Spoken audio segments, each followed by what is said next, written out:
You know how I got the desk with the shelves to put my books on because I'm out of room? Well, it doesn't matter. I'm just out of room. I just have too many books.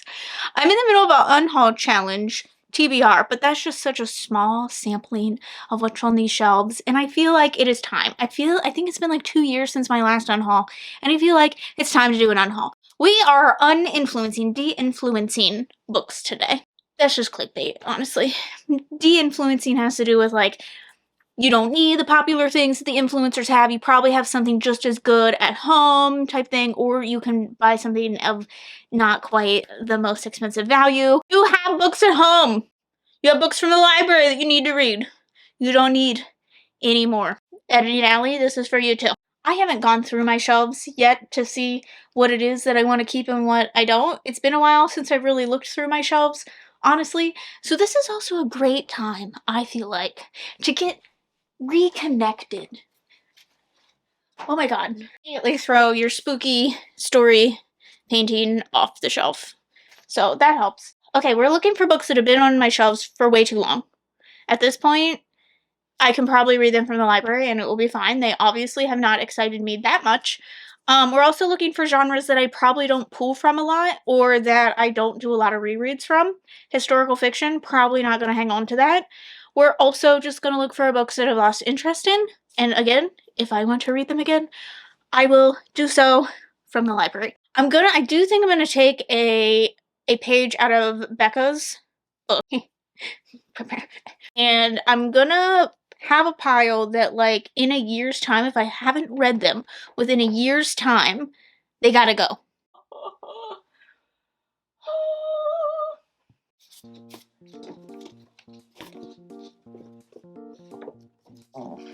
Oh, I'm feeling ruthless today. Where did they come from? Who are you? I don't remember you. That's a problem. You?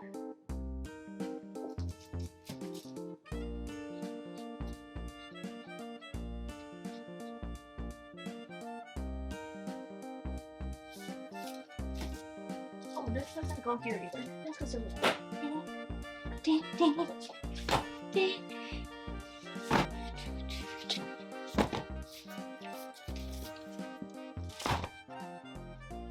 Everything. Maybe. I don't know. There's just still so many to look at. And where do I even want to start?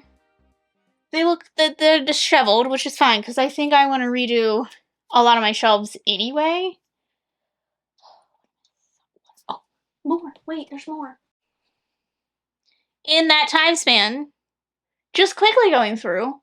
So let's get into what I'm getting rid of. Let's start with the ones that, like, if I don't read within the next year, they gotta go. Novus. This has been on my shelves for like 6 years now, and I haven't read it. It is YA fantasy, and I haven't been drawn to that recently, but I could see myself being in the mood to read it again in the future, so hopefully this will be what I pick up then. In a similar vein is Splintered. Now, I am worried that this series just won't hold up these days, so we will see if this has, again, also been on my shelves for like the past 6 years, so if I don't pick it up within the next year, the sequel, Unhinged. So those will go together. Also, on the spectrum, this was a gift, and I feel bad that I haven't read it, and I received it many years ago now, and I just need to get to it. It sounds good. The Diver's Game, which is, I don't even know what this is about. I don't know. I'm not going into what anything is about. I got this arc. It sounded really interesting, and I just need to do it. It's short, too. I also have 2 David Sedaris books because I've heard good things about them, but I just don't ever think to pick them up. I have Naked, and then I also have Me Talk Pretty One Day, and of course I've seen these everywhere. So I'm like, am I missing out on something here? What am I missing? Beyond the Black Door, again, another YA fantasy that really intrigues me, but I just don't ever think of. So all of these are going to go in a special place to try to choose from. Flight of the Queen. This is the first in a fantasy series, and I got this arc. It came out in 2019. This is a sequel. Great. Sarah's Key, which is a World War II historical fiction. I've heard really good things about this before, but I haven't really been a historical girly in a hot minute. So you will see a lot of those in my unhaul. But this one, and also The Tattooist of Auschwitz, that's hard to say, are on my list to get to because I've heard so many good things about them that I'm like, okay, well, I want to see what the hype is about. I get FOMO. I don't like being left out. And then the last one is the Potus Touch, and this is a YA paranormal romance, kind of contemporary looking. And I'm gonna be honest, I hate this cover. Into like vampires and stuff, so this is a vampire romance, so why not? Basically, my TBR for the next year. Now everything else. Let's talk about the things that I've like read before. The Holiday Swap is going because I've read it and I will never reread it. It was fine. It was fine. That's all you need to know. Unhooked. I enjoyed it when I read it, but it's been many years and it's not something that I look to recommend a lot or use a lot or do anything with. It's just kind of sitting on my shelves and I feel like this can go to someone else who might also enjoy it. Moonglow. I DNF'd this and I feel bad because it's just such a beautiful cover, really. And I've liked Michael Chabon's other things, but I just really was not invested in this. And Malibu Rising, because I really did not care for this. I enjoyed the first half, and that was about it. I hated everything else about it, and kind of has set me to not read anything else by Taylor Jenkins Reid, which is really unfortunate because of how much I love The Seven Husbands. But this one, not it. And someone else might like that right now, because that's like big stuff. Also read Lucky Broken Girl very long ago, and I don't really remember much about it. It is a middle grade. It's not ever something that I recommend. It's not ever anything that I think about, and I feel like it was fine when I read it, so I don't need it. And I think the last of this category is The Name of the Star. I really enjoyed this as a Jack the Ripper kind of mystery paranormal, and I really, really enjoyed it. I hate this cover. I don't even think you can find this cover anymore. I just hate it. I don't like it. Torn. This is a fantasy. It's thick, but honestly, nothing about this sparks my interest. Secret Rooms. I've been holding on to this. This is like a World War II nonfiction about like haunted castles and stuff. It's been on my shelves for this long. I don't think I need to keep hanging on to it. Paint It Black. I don't remember what it's about, and I feel like I have to look up the synopsis every time I look at it, which is probably not great. The Paris Hours. This is again historical fiction. Not my thing currently. Pretty Things. I am interested in this. My cat has absolutely demolished the corner of this, and honestly, I feel like if this is something I do want to read, I'll probably listen to it anyway, and it's not anything I need to own.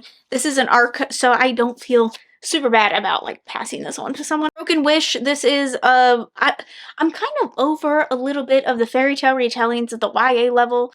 A lot of them are kind of Beauty and the Beast retellings. I'm just kind of really over those. So I have pulled some of those, and this is one.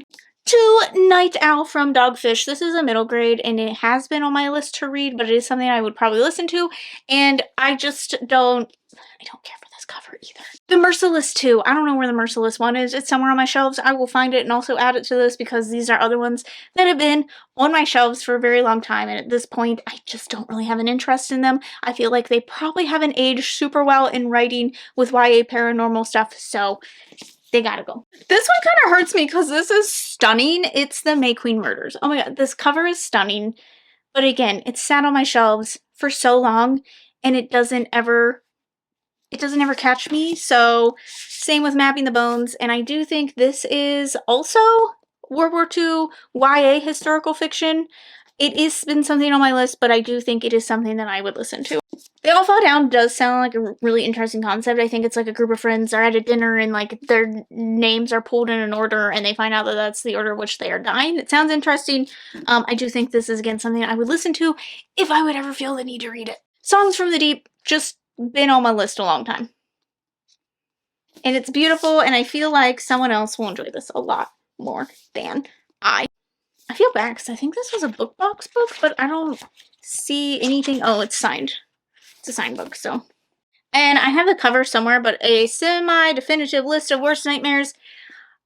This is YA contemporary and really isn't something that I feel the need to read. Do I need to say that every time, or can I just be like, I don't want to read it? I do own 2 copies of this one, and the other one I have is an exclusive edition, so this one can go. The Smoke Thieves, been on my shelves for over 5 years. I DNF'd the Nirvana threads. I chose not to ever get to Baby Doll in an unhaul challenge TBR, and it just ended up being something that I just really didn't feel like I could make the time for. And before I let you go, this one kind of sat on my maybe list. It has to do with caring for like a newborn, and I have no desire. None whatsoever to read about that. The Four Winds. This is just going because it's been on my shelves for a while, and I'm just really not a massive Kristen Hanna person, and I feel like someone will love this. They're gonna see this and I'm like, oh my god, what a steal at the free library. In Inheritance of Ashes, I had this on the chopping block 2 years ago. Didn't get to it in that time frame. Bye. Indie Book Club Far Away. This is one that I am interested in. I would listen to it, but I'm not. I have to be in a very specific mood to just read about, like, just mundane, everyday friendships. If you're not in danger, if you're not, like, out trying to stop evil in a friendship group, if you're not, like, going through some, I'm probably not going to be that drawn to it. So this is another one that I feel like someone else is going to really love to see. You're welcome. I actually own 2 copies of The Last Time I Lied, and this one I don't have a cover for. It didn't come with a cover. It was actually a placeholder for a Book of the Month book that I got with a different cover on it. So I have 2 copies. I don't need both copies, so this one can go. Rebel Rose, again, just YA fairy tale stuff. Star-Crossed Sisters of Tuscany. This title in and of itself does not interest me. I don't care. Under Rose Tainted Skies has been on my shelves for too long. Same with The Orphan Queen. They can go. They've just been on my shelves. I think for over 6 years, it's time to let them go. Soul Journey. This was a book that I took for review when I was starting my channel. And honestly, I don't do good with reviewing books in a timely manner, obviously, because I've had my channel for like 7 years now. And I just don't think it's something that I'm going to enjoy. Dress Coded. I am interested in this one. Not anytime soon. This is a middle grade about girls who ban against dress code stuff and like start a movement at their school, which sounds really rad. Hello, girls. Amanda sent this to me. At the time, I was really interested in it. It is an arc. But I just don't think that I am anymore. It's like 2 friends, Bonnie and Clyde. Isn't this like a Bonnie and Clyde retelling? And honestly, I'm just kind of, it does have Emily Henry. I don't need it. I don't need it. The extra. This is middle grade World War II fiction about like a movie set happening with like a Nazi child or something. I just don't even like the look of this. If there was ever one that needed de-influenced, Lifelike and also Storm Dancer by Jay Kristoff. This one has a lot of culture appropriation in it, and also I'm just kind of not reading Jay Kristoff these days for reasons. So these, goodbye. I don't really like nonfiction for the most part. I have to be in the mood. It has to be about like a very specific topic. Bittersweet. This is a nonfiction about like sorrow and whatnot, and I don't think I want to read that. And I don't think there was a time that maybe I was like, oh, I can learn some things, but that time has passed. Because I've heard such mediocre things, and because these are books that I will likely read, I would likely listen to more than I would read, and they probably wouldn't be things that I would ever reread. I'm not saying that I don't ever want to try them, but Rachel Hawkins' books, Reckless Girls, and also The Wife Upstairs, someone is going to love to see these on the free shelf. Oh my god. Okay, well, you guys live down there now. Sisters in Arms. This is about the only black battalion in the women's army, and as interesting as it sounds, I don't care about the army. I don't. I think I'm finally going to let go of When We Were Villains. That's not it. No, that's my favorite book. When We Were Vikings. That's the one I'm getting rid of because I've had it for so long, and at this point I've kind of just lost some interest in it. Hillbilly Elegy I'm getting rid of because I've heard, I originally got it because everyone was raving about it. As an Appalachian, I've heard not great things about the rep of this, so it can also, someone else can give that a try. Take No Names. I don't remember what this is about, but I think this is like a severe political thriller. This author talking, he was attractive, so that's what happened. Starter, this is a memoir. I don't tend to enjoy memoirs for the most part. Then we have The Lincoln Highway, and this is like a murder mystery, I believe, but boy is she thick. And I don't want a mystery this long. I don't. Last batch, A Curse of Roses, again, one that's just been on my shelves far too long. The Girl from Widow Hills. Actually, I read this one, and it was fine. I'm not going to reread it. This is an ARC copy, and I do think if I would ever want to own all of Megan Miranda's books, I would buy hardcovers of them.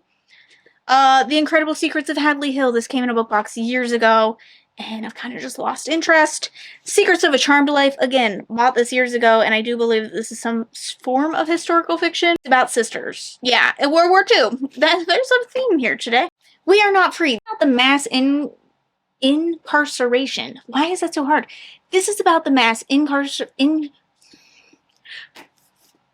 of the Japanese Americans in America, and I believe it is following several young peoples through that and dealing with that and living through that and whatnot.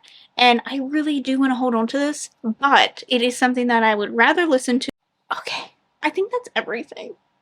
I think that is all the things that I am going to get rid of today. Alright, well, you have been officially uninfluenced. You don't need to buy any books. Actually, you should take some off your shelves. Do it. Get rid of them. The ones you've been hanging on for too long, time to go. You know what? Okay, I'm going to have an influencer moment instead of de-influencing. You know what happens when you get rid of books? You make space for more new books. And I have had such hankering to buy all the new things, especially because my tastes have changed and now I really love horror and I want a bunch of horror stuff and I want a lot of short fiction and I just want all the things. And now I have some room for them. Great. Great news for us, for me, for you too, because that means I'll be here more. I'm so sorry if I unhauled one of your favorites. Let me know which one it was, just in case. And I will see you in the next one. Okay, bye!